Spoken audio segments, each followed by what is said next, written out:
Welcome to Charles Travels, the show where we explore the world's most fascinating stories and destinations. I'm your host, Charles, and I'm delighted to have you join me on this journey today.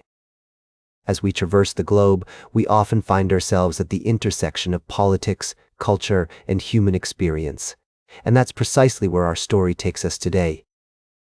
Imagine yourself in the heart of Europe, where the bustling streets of Brussels are abuzz with the sounds of negotiation and diplomacy. The European Union, a grand experiment in cooperation and unity, is once again at a crossroads. The EU's budget for 2028 to 2034 is on the table, and the numbers are staggering. We're talking trillions of euros. As the first delved into the story, I found myself drawn to the intricate dance of alliances and interests that shape the EU's spending priorities. The Friends of Cohesion Alliance, comprising southern and eastern member countries, is pushing to shield agriculture and regional development funding from cuts. Meanwhile, fiscally conservative nations like Germany and the Netherlands are advocating for a smaller, more modern budget with a focus on defense and competitiveness. As we navigate the complexities of EU politics, it's easy to get lost in the numbers and jargon. But beneath the surface, there are real people and communities whose lives will be impacted by these decisions. From farmers in rural Spain to researchers in cutting-edge labs, the EU's budget has the power to shape the course of their futures. As we explore this story further, I'm reminded of the wise words of a European diplomat I met on my travels. The EU is not just an economic union, it's a union of values and ideals. And that's precisely what's at stake in these budget negotiations. Will the EU prioritize cohesion and solidarity, or will it opt for a more streamlined, modern approach? As we ponder these questions, let's take a moment to appreciate the rich tapestry of cultures and landscapes that make up the European Union. From the sun-kissed hills of Tuscany to the vibrant streets of Berlin, each member country brings its unique perspective and contribution to the table. And that's where we'll leave our story for now, at the intersection of politics, culture, and human experience. We'll be right back with more fascinating travel adventures on Charles Travels. Welcome back to Charles Travels. As we continue our journey through the world's most captivating stories, I'd like to take you to a region where the echoes of conflict still linger in the air. The border between Ukraine and Russia has been a focal point of tension, with lives lost and communities shaken. Imagine yourself standing in the Bryansk region, where the landscape is dotted with remnants of a once peaceful life. The sound of shelling and drone attacks has become an unsettling reality for the people who call this place home. According to acting regional governor Yegor Kovalchuk, 2 lives were lost and 10 others injured in a recent attack on the Suzymka area, close to the border. As we delve deeper into this story, I'm reminded of the resilience of the human spirit.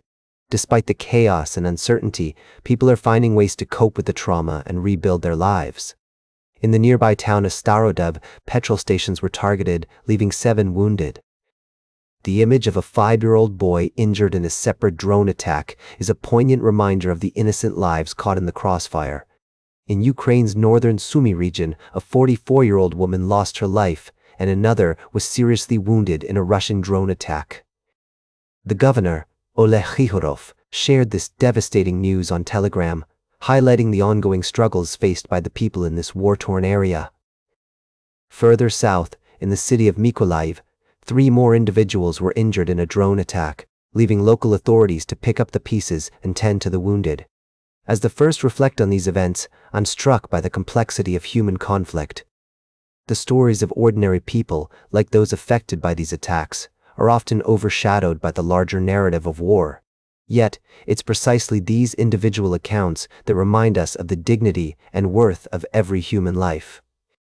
As we pause to consider the impact of these events, I'm drawn to the wisdom of a local resident who shared with me the importance of holding on to hope, even in the darkest of times. It's a testament to the strength of the human spirit, which continues to inspire us, even in the face of adversity.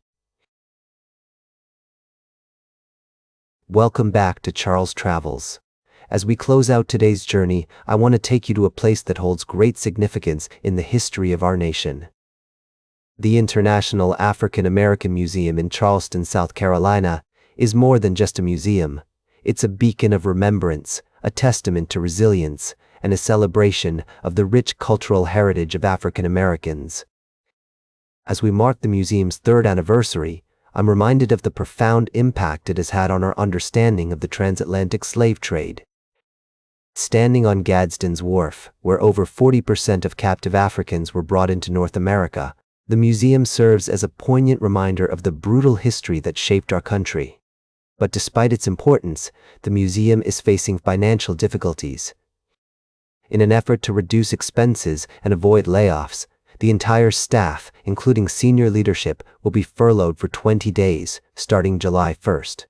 The museum will remain open during this time, but it's clear that these are challenging times for this vital institution.